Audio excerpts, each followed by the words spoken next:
Espero que estés cómodo.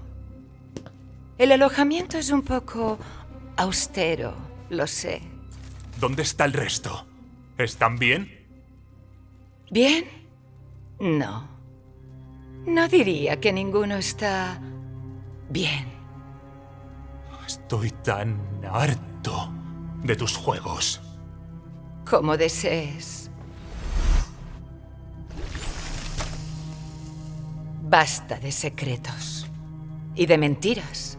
Eres un arma que usaremos para lograr nuestros fines. No seré un instrumento de muerte. Prefieres la vida. ¿No es así? Es efímero fulgor. Gastar cada segundo cruel en postergar lo inevitable.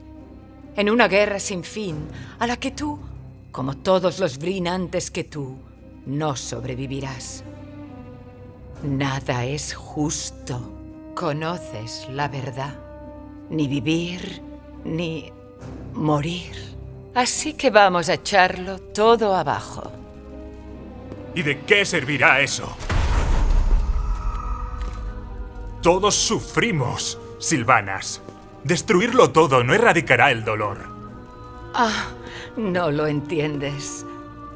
Vamos a desmontar un sistema imperfecto para reconstruirlo desde la justicia. ¿Esperas que me crea que siempre has estado luchando por la justicia? ¿Cómo podría convencerte? Desde el primer aliento hasta el último, ninguna decisión la tomamos nosotros. Luego, el más allá decide qué eternidad debemos soportar. Ni siquiera elegimos. No podemos controlar nada. Pero gracias al carcelero, el control de nuestros sinos será, al fin, posible. ¿No te das cuenta? ¡Mira a qué!